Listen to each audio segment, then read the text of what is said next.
17 mars 1988. Conversation avec Sujata. Vision de Sujata, le carrefour, Pranab. Sujata. Nous sommes le 17 mars. Oui. Tu as vu quelque chose? Oui. Cet après-midi, j'ai dormi profondément. Et puis, je me suis trouvé dans une rue. C'était une ville quelconque parce que les routes étaient asphaltées, à un carrefour. Je voyais les routes qui se croisaient. J'étais avec vous, nous marchions, nous allions quelque part. C'est-à-dire que vous alliez quelque part et je vous accompagnais. Et quand nous nous sommes retrouvés au carrefour, tout d'un coup, je ne sais pas ce qui est arrivé, vous étiez tout ébranlé, vous étiez tout, comment dire, physiquement, tout d'un coup comme si vous ne teniez plus debout et vous avez fermé les yeux. Je pensais, qu'est-ce qui se passe? Est-ce que vous allez vous évanouir ou quoi? Tout de suite, je vous ai tenu par un bras et vous aussi avez fait un gros effort pour surmonter. Alors, je vous ai demandé ce qui se passait. Vous avez dit « je ne sais pas ». Mais tout d'un coup, vous avez fermé les yeux, etc. Puis quand même, vous vous êtes ressaisi. Mais cette fois, je ne vous ai pas laissé tout seul, n'est-ce pas? Nous marchions côte à côte avant. Et avec mon bras, je vous retenais bien.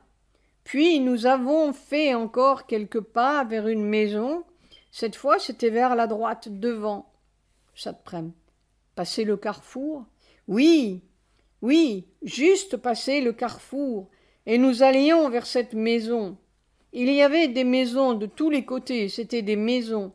Puis nous avons fait à peine une demi-douzaine de pas pour arriver, et tout d'un coup, encore une fois, la même chose. Et cette fois, je vous ai pris dans les deux bras, comme cela, pour vous retenir. Je pensais que j'allais crier pour demander de l'aide, et puis, je ne sais pas comment on dit, j'ai serré les dents, et je vous tenais, et je ne voulais absolument pas que vous tombiez par terre. Et de nouveau, c'était la même chose. Vous faisiez comme ça aussi. Geste les mains sur les yeux. Est-ce que c'était la tête, les yeux? Je n'ai pas compris. Ça te prenne. Les mains sur les yeux comme cela? Oui, oui. Alors je n'ai pas compris si c'était la tête qui allait mal ou si c'était les yeux. Qu'est-ce qui se passait? Je n'ai pas compris, mais je voyais bien que vous étiez presque replié. Courbé en deux? Courbé en deux, oui, presque comme cela, de douleur. J'imaginais que c'était de douleur. Évidemment, vous étiez en douleur. Et alors, j'ai quand même réussi à vous faire marcher en vous tenant. Vos pas fonctionnaient, et je me suis dit, ce doit être cette maison-là où il allait, cette maison devant à droite. Je vous ai même demandé, est-ce là que vous voulez aller? Vous avez secoué la tête comme si c'était bien cette maison-là. Nous sommes arrivés à la porte et à ce moment-là, vous vous sentiez mieux. Nous sommes donc entrés dans la maison. Juste à l'entrée, il y avait un escalier qui montait. À ce moment, vous remarchiez très bien. L'escalier avait un banister, vous savez, comme cet escalier de mer au centre. Oui. Avec un banister. Je ne sais pas comment on dit en français. Une rampe? Oui, une rampe. C'était de grandes marches. L'escalier était large. Vous êtes monté assez rapidement. Je suis resté en bas comme ça. Puis il m'a semblé entendre des voix, votre voix avec d'autres voix, quelqu'un qui vous parlait en anglais. Alors, je ne sais pas ce qui se passait. C'est comme si je comprenais que cette personne allait prendre soin de vous et je ne suis pas montée avec vous, je suis restée en bas de l'escalier. Je devais être extrêmement fatiguée parce que, après, quand j'ai repris conscience par le bruit de pas de quelqu'un qui descendait, je me suis vue à ce moment, allongée par terre, complètement endormie dans un profond sommeil. mais le bruit des pas m'a réveillé.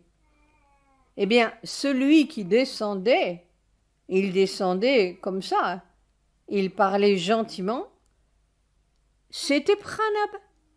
C'était Pranab. Ça te prenne. Il parlait à qui? Mais il me disait un peu ce qui se passait. Alors après, il est descendu. Il y avait une sorte de table où il s'est assis et ce que j'ai compris, c'est que est-ce que c'est lui qui a dit quelque chose ou bien est-ce que j'avais entendu avant? Je ne peux pas vous dire. Quand j'entendais parler en anglais, c'est lui qui parlait avec vous et qui prenait soin de vous. Et il disait « Ah, mais il suffit de… » Il a nommé certaines pilules qu'il fallait prendre. Je ne sais pas ce qu'il m'a dit, j'ai oublié. Probablement, il expliquait votre cas. En tout cas, après, je suis montée, je me suis dit, mais comme je suis bête, pourquoi ne suis-je pas venue avec lui? Parce que ce que j'ai compris, c'est que c'était une sorte de nursing home, infirmerie, où il y avait beaucoup de chambres. Et lui, très gentiment, vous a offert une chambre, qui était grande, une grande chambre avec un lit, etc. Et il vous a offert cette hospitalité le temps que vous récupériez. Puis, je ne sais pas comment j'ai fait, il y avait des nurses qui allaient et venaient, et j'en ai suivi une, et très instinctivement, presque d'un instinct animal comme un chien, n'est-ce pas, comme si je reniflais où vous étiez, car je ne savais vraiment pas. Je suis allé tout droit où vous étiez dans cette chambre. Je vous ai vu sur le lit et j'ai aperçu Motakaka, riant, qui était dans la chambre. Et en me voyant, vous êtes venu près de la table qui était devant la porte, comme ça. Votre lit était à l'intérieur, n'est-ce pas, à droite. Et vous m'avez dit, eh bien, tu sais, j'ai perdu 1 litre de sang qui est sorti de mes yeux. Voilà. Et sur ce, je me suis réveillée. Ça te prenne? J'étais avec Pranab. Quand vous êtes monté, c'est lui qui a pris soin de vous. Pranab, c'est le gardien de la mort. Silence. Et pourtant, il avait l'air très amical, vous savez. Vraiment, il prenait soin sans rien. Dedans, je veux dire sans rancune, rien. Oui, mais j'imagine bien. Il fait son travail. Il fait son travail. Oui. Il voulait même aider, n'est-ce pas? C'est ça que j'ai compris. Aider quoi? J'ai perdu 1 litre de sang. Silence. Voilà. Je vous raconte ce que j'ai vu. Je ne peux pas vous donner les explications. Vous comprenez mieux que moi tout ce que cela veut dire. Long silence. Eh bien, je ne sais pas. En tout cas, c'est périlleux. C'est très périlleux, hein. J'ai failli appeler au secours les gens. Et puis, je ne sais pas pourquoi, quelque chose en moi n'a pas voulu. Eh bien, quels gens peuvent aider? Qui peut aider? À part Mère et Sri Aurobindo. C'est périlleux. C'est fou. C'est insupportable. Ce n'est pas un subconscient en moi qui a fabriqué tout cela, n'est-ce pas?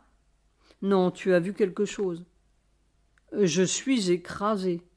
Oui, je suis écrasé. Cet après-midi, mon menton arrivait à la hauteur de la cheminée. J'étais écrasé et je n'arrivais pas à me relever. C'est tout à fait mortel, n'est-ce pas? N'importe qui serait détruit instantanément. Et c'est suprême, c'est autre chose. C'est… je ne sais pas. Silence. C'est comme de la foudre solide.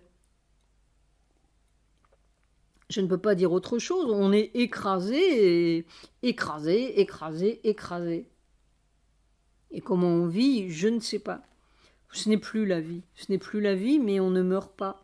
Mais ce n'est plus la vie, c'est au-delà de la mort. C'est insupportable. C'est-à-dire qu'ils vous font supporter, c'est tout. Et d'un péril extrême, n'est-ce pas? Cette foudre, F majuscule, s'il y a un coin de ton corps qui se dévie un tout petit peu, tu es cassé, tu es brisé. Mais ce n'est pas de la foudre rapide comme un éclair, c'est solide, écrasant.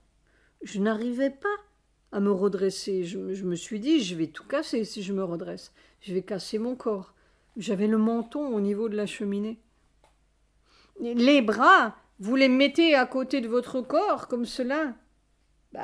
Comme cela, juste les mains posées sur la cheminée le long de mon corps. Mais c'est impossible, il n'y a pas de position parce que quand la foudre est à ce niveau, au niveau du cou, bon, eh bien là, il y a une position. Quand ça descend une vertèbre plus bas, c'est une autre position. Une vertèbre plus bas, c'est encore une autre position. Alors tout se déchire et c'est écrasé. Il n'y a pas de position, tu comprends. Quand tu es sous un poids, mettons que tu aies 100 kilos sur la tête, tu as une position fixe. Tu la tiens ou tu ne la tiens pas. Oui, mais tu as une position fixe, n'est-ce pas? Tandis que là, tu ne peux pas. Ça traverse ton corps. Le poids, les 100 kilos ou les je ne sais combien de kilos, ça traverse ton corps. Alors à chaque niveau des vertèbres, c'est différent, n'est-ce pas? Oui, oui. À chaque niveau des vertèbres et toutes les attaches, on est écrasé. Et il faut se mouvoir avec cette foudre, F majuscule. Et si ça résiste à un étage de la colonne vertébrale, tout se déchire. Alors c'est impossible, c'est tout. Je ne sais pas comment c'est possible. Et ça dure. Je suis là debout pendant 1h10, comme ça, dans cette foudre.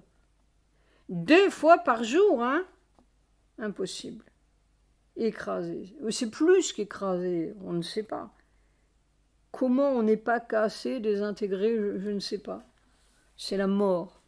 Et pourtant on vit. Mais c'est mortel, ce n'est pas... Aucun corps humain, animal ne supporterait cela, aucun. Mais c'est tout à fait mortel. On vit, mais c'est une autre vie.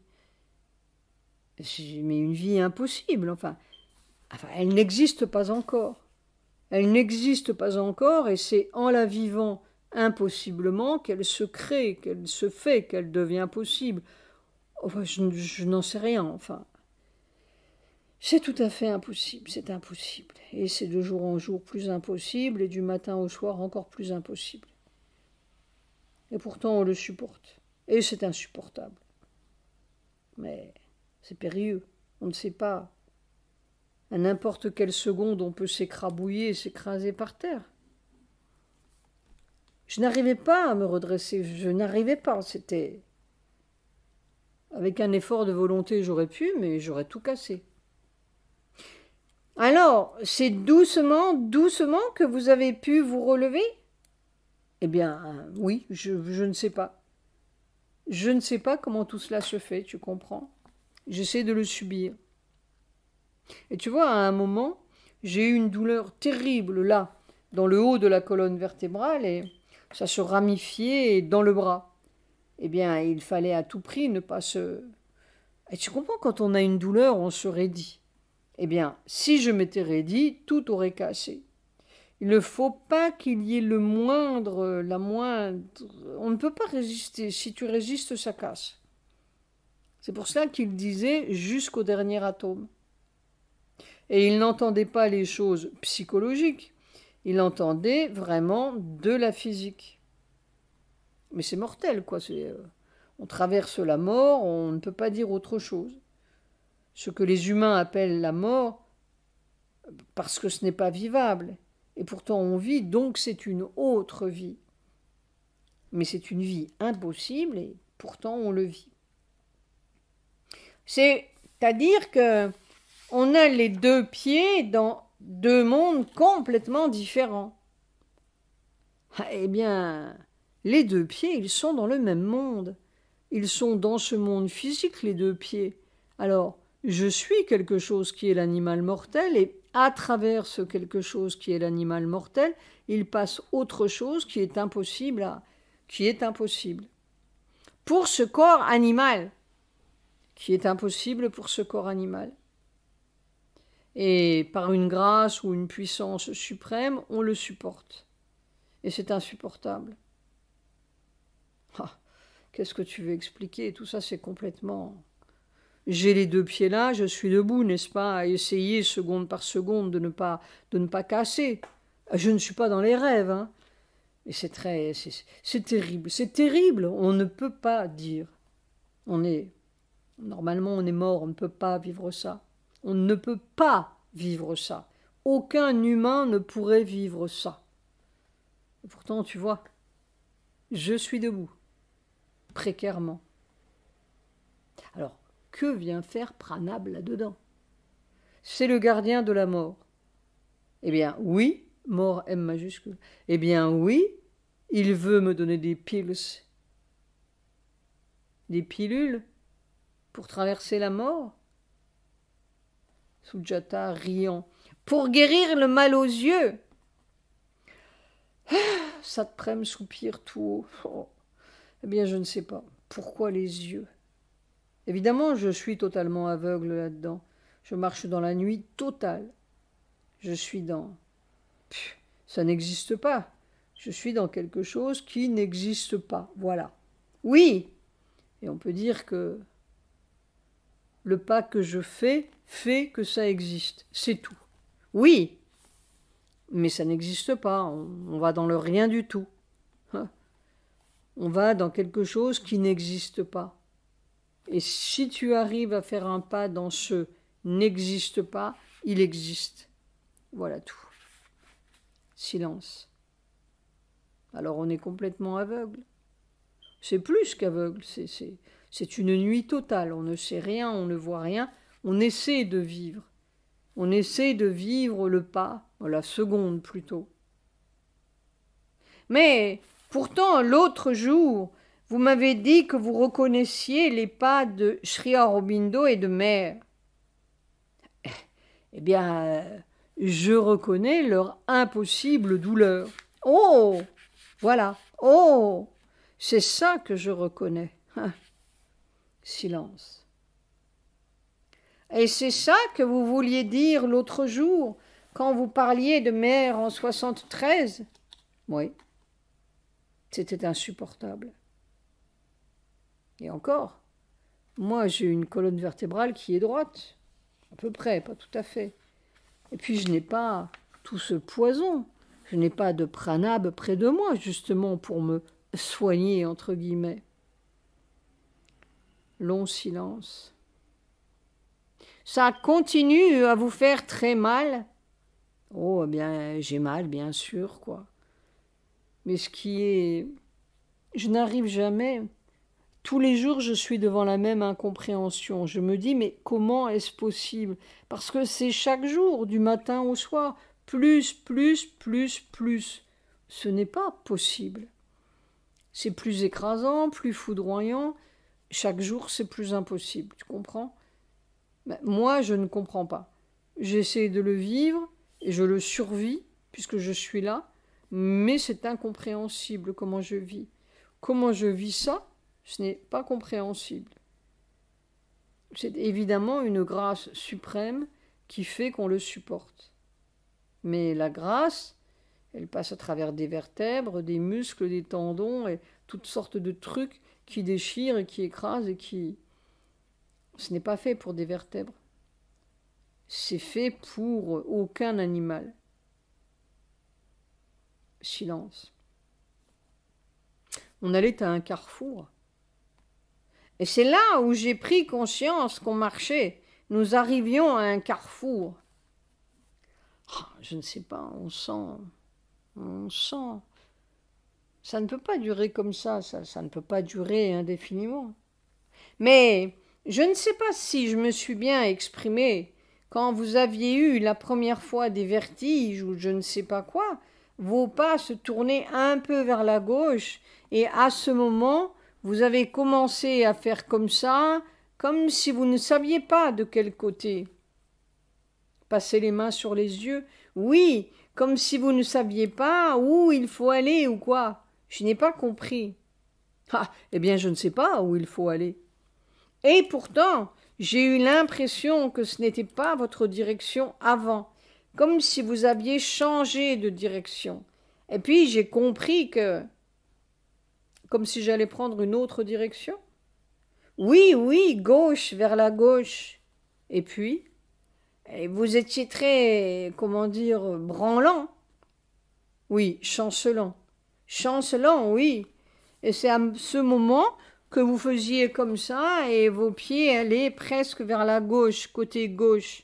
Mais comme vous étiez chancelant, je vous ai pris et je vous ai gardé comme ça jusqu'à ce que vous récupériez un peu. Oui. Je passais mes mains sur mes yeux comme cela. Oui, comme cela.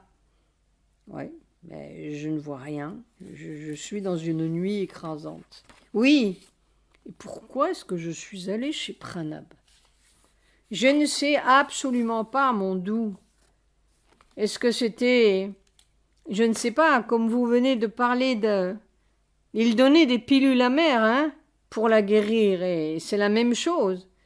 Il a dit comme ça, si je me souviens bien, il vous parlait en anglais. Oh, it's that. I'll give you some pills. It'll be all right. Oh, c'est ça, je vais vous donner des pilules, ça va aller. Quelque chose comme ça. Moi, je me suis dit, il y a quelqu'un qui prend soin. Je n'avais pas compris qui c'était. Il y a quelqu'un qui sait, qui prend soin. Et je devais être absolument épuisée.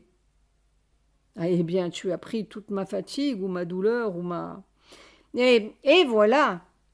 C'était peut-être un peu ça, parce que vous disiez ce que mère vivait en 73, n'est-ce pas? Donc ça faisait partie de sa vie, de l'époque. Probablement vous avez vécu la même chose. C'était pour cela.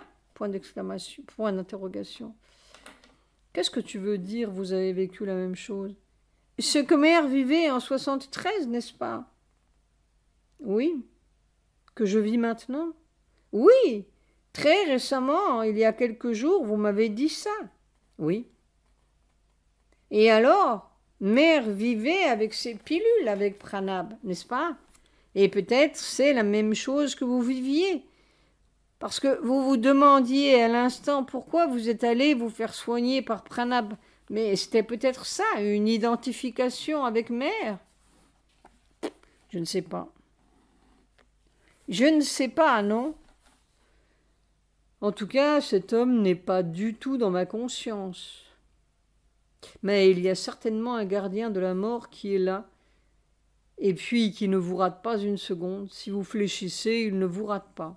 Oui, oui, ça, on la traverse, la mort. C'est un mur qu'on traverse, on la traverse. Alors il est là à chaque seconde. Et puis l'autre, en majuscule, le grand autre, il est là à chaque seconde aussi. Sri Aurobindo. Avec sa grâce, oui, eh bien oui, il faut traverser.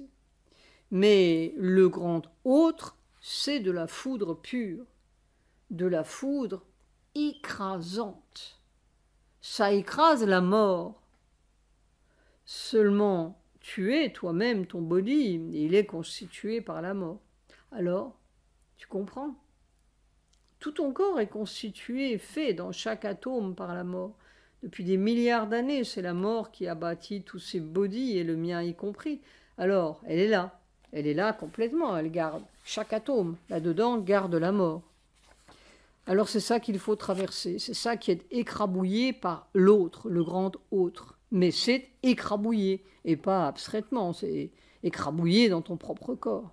Alors tu es mort, et tu vis. Tu meurs constamment et tu vis, mais ce n'est pas la vie. C'est une vie qui n'est pas le contraire de la mort, hein, c'est autre chose. Et ce n'est pas supportable et ça se supporte. Mais on ne peut dire que des choses incohérentes parce que c'est... Mais dites-moi, une question me vient. Je vous fatigue? Non, dis. Mère parlait de transfert des cellules. Elle disait qu'il y a toute une partie des cellules qui se transfèrent au Seigneur. Vous vous souvenez? Quelque chose comme cela. Oui. Par exemple, toutes les cellules du corps, le transfert des nerfs, le transfert du cœur et tout cela, du cœur, etc. Un groupe de cellules qui se transfèrent. Mais dans votre cas, ce n'est pas cela. C'est le corps tout entier qui... C'est le corps et ce n'est même pas... Je n'ai pas l'impression de cellules du tout. J'ai l'impression d'os, de vertèbres. Oh! Mais il n'est pas question de cœur, de cellules, de rien du tout. Il est question de mes vertèbres et de tous ces os avec leurs articulations, celui du bassin y compris, les genoux, tous les os de mes pieds qui craquent. Ce sont les vertèbres, ce sont les os. C'est un problème de... C'est une difficulté de squelette. Comment le squelette peut supporter cela sans casser? Je ne comprends pas du tout le transfert dont parlait Mère. Je ne sais pas ce que c'est. Parce que là, ce que je te dis, c'est le cerveau qui a le moins de difficultés. Ça passe dans ma tête, à travers ma tête, sans difficulté. Les difficultés commencent juste en haut sous l'occiput, dès que les premières vertèbres commencent. Et puis ça descend. La difficulté va jusqu'au bout des talons et des doigts de pied. Voilà. Et le problème est à chaque étage où cette foudre F majuscule continue, passe. À chaque instant, ton corps ne sait pas comment se mettre. L'écrasement au niveau de la première vertèbre, et puis après c'est une autre sorte d'écrasement à la deuxième vertèbre, une autre sorte, et chaque fois ça ne peut pas être la même position où tout casse. Ce n'est pas un poids que tu as sur la tête, il traverse ton corps. Alors le transfert de quoi? C'est le transfert du body tout entier, quoi. Oh, je ne sais pas, ma douce. Autrefois, j'ai eu des difficultés avec le cœur, j'ai eu des vertiges, j'ai eu des choses comme ça, bon. Mais depuis, je ne sais pas, plus d'1 an, 2 ans. 2 ans! Oui, c'est vraiment le squelette qui a... Ce sont tous les os qui ont du mal à tenir ensemble. Silence. On ne peut pas comprendre, on peut... Je ne sais pas survivre, mais on sent que c'est infiniment précaire et c'est seconde par seconde précaire, plus que précaire, périlleux quoi. On est constamment dans la mort, on est constamment à traverser cette impossibilité.